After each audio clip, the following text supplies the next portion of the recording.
Hey everybody, thank you so much for being here. I'm so excited to see all of you brilliant, beautiful people out here. My name is Kristen Meinzer, and I host a podcast called By the Book. It is a reality show in podcast form. My co-host and good friend Jolenta Greenberg and I live by a different self-help book in each episode of the show, where we eat what they tell us to eat, dress as they tell us to dress, take on the sexual habits with our husbands that they tell us we have to take on. We do everything that these horrible books tell us to do and record ourselves along the way so you can hear how they're destroying our lives. So, the show is called By the Book. That's my introduction of myself. And next slide, please. I just want to preface all of this by making clear that I love public radio. I love WNYC, which is sponsoring this wonderful event. I got my start, my audio start of my career was at WNYC. I love public radio. Look at this guy up there. American treasure, Ira Glass. Who doesn't love him? I love him. And Jad Abumrad, we've had great talks in the elevator back when I worked at WNYC. He was the nicest guy. Public radio is fantastic. It tells great stories. It teaches us wonderful things about structure, about humanity, about how to relay intimate parts of people's lives in a wonderful way. I have nothing negative to say about public radio. All right, now that that's out of the way, let's move on to the next slide. All right, let's talk a little bit about public radio. So yes, public radio is great, but it's not all things to all people.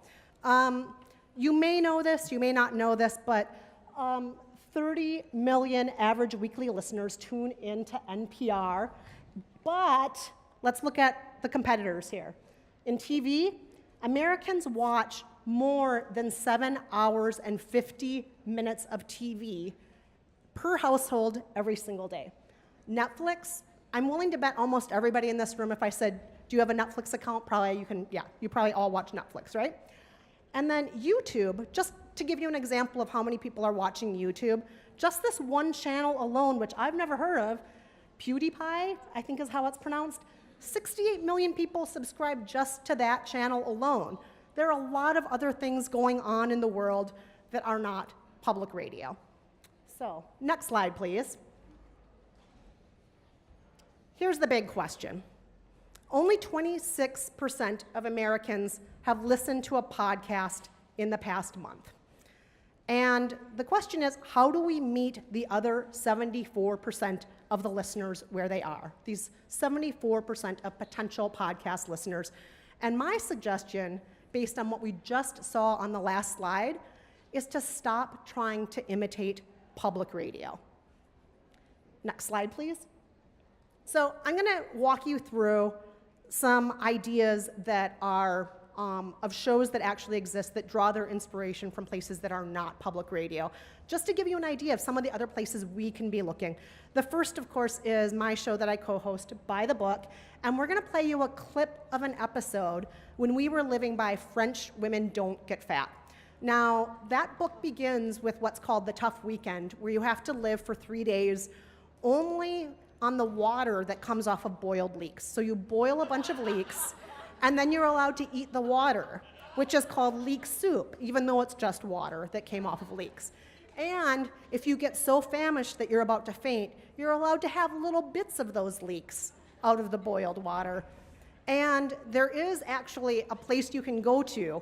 If you get even more desperate and those little bits of leeks aren't helping you, you can put a little bit of olive oil on those leeks if things get very, very bad. Now, my co-host Jolenta did not realize that portion where you could move forward to where you can actually have olive oil on the leeks. So here she is in this episode of the show at the point when she realizes you can put olive oil on the leeks. This is, I think, day 3 for her living on this. We'll play this clip. Brad did make me revisit the book to see if I had any other options other than just starving myself in protest. And it turns out I did not see the part where Marie says you can drizzle a little bit of olive oil over your boiled leeks. Your sad boiled leeks. I flipped the fuck out when I found this out. Oh my God, it's so much better. Oh my God. Why did my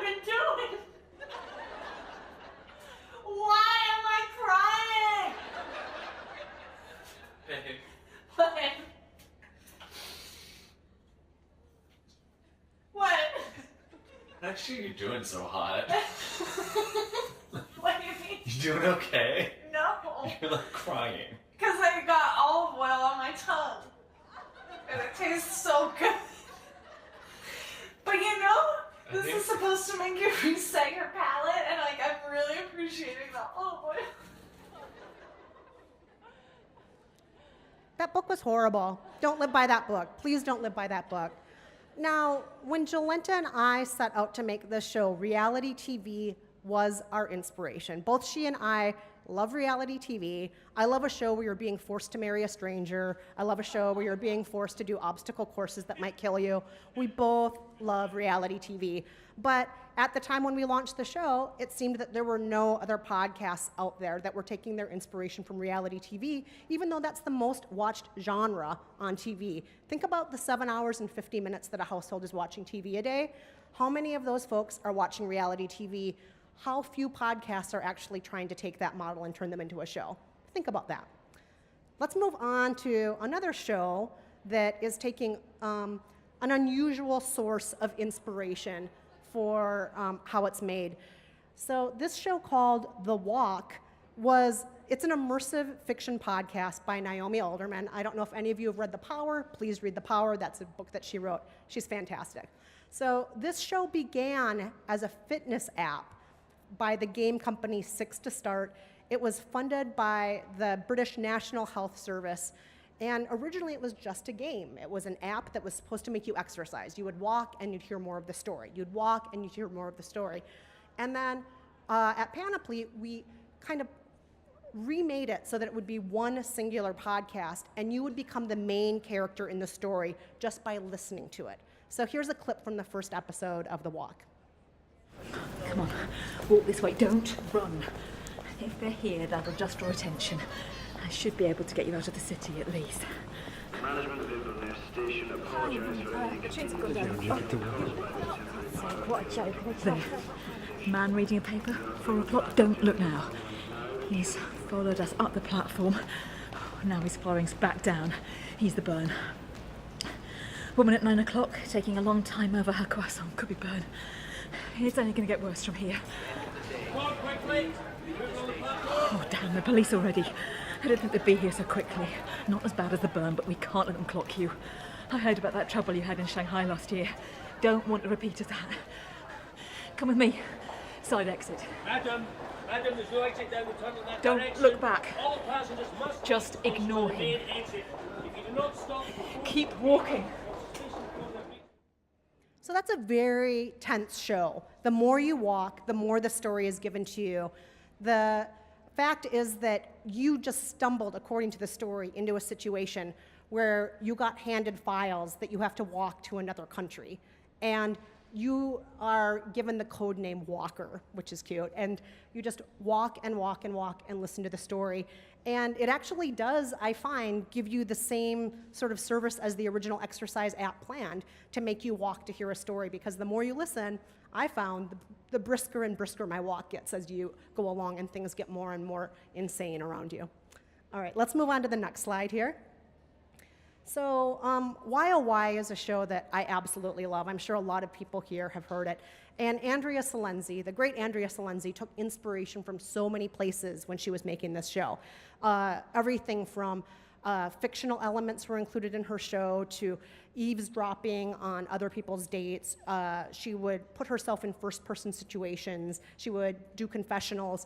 But one thing that I thought was fantastic that she did toward the final months of her show existing were blind Skype dates. So it was opened up to listeners around the country. Do you want to be set up on a blind date with somebody else? It will all take place over Skype. We will record it and then play it back for our listeners so they can hear all of the awkwardness, all the sparks, everything as they happen. And so let's play a clip of one of those blind Skype dates. Now it's time for another blind Skype date.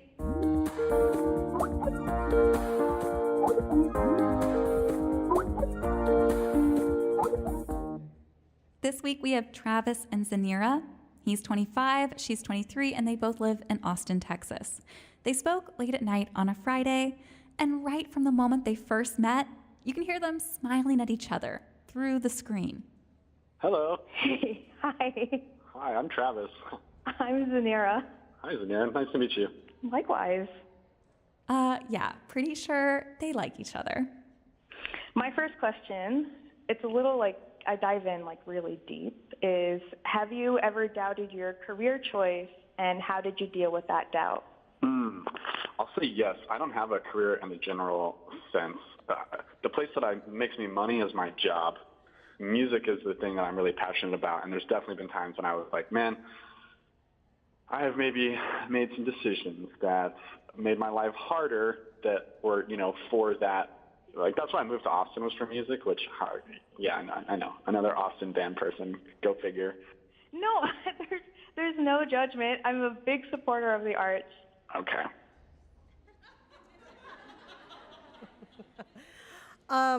That actually sounds like a real date that I've been on. I've been on like millions of real dates in my life like that. I met my husband on Tinder, and I just love that Andrea decided to capture a little bit of what happens to all of us who choose to go out in the world and put our hearts out there in some of the most realistic and awkward ways, taking inspiration from all of the parts of life that aren't normally featured on a public radio show.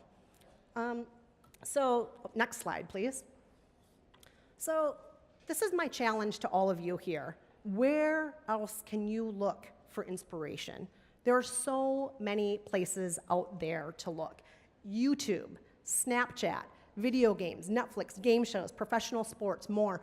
There are so many parts of our lives that happen to you every single day that other people are not looking at as inspiration for a podcast.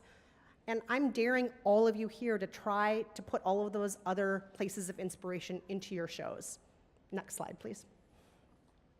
So here's the fact of the matter. I've received hundreds of pitches over the years while I worked at Panoply, when I was at WNYC, before all of that, when I made TV for VH1, and when I've been consulting companies on the podcast they want to make and so on. And nearly half of the people who pitch shows to me list This American Life, Radio Lab, or Serial as either the inspiration for their show or what they aspire to make. They constantly list these three shows, nearly half. But will creating another This American Life or Radio Lab actually capture all of those people who every day when they come home choose to turn on the TV instead? They choose to go on Netflix instead. They choose to go on Snapchat instead. That's the vast majority of Americans out there. That is 74% of people. Those are the people who aren't listening to podcasts right now. So I am challenging you to be more expansive in what inspires you. I know that everybody in this room, all of you are full of brilliant ideas. You're full of exciting stories. You have unique parts of you that only you are an expert in. You are all experts in yourselves. You are all experts in great stories that aren't being told right now. You don't have to emulate public radio. Even though public radio is great, you have other amazing things inside of you that the world is waiting for. So please, tap into those other inspirational parts of yourself and bring those to the world.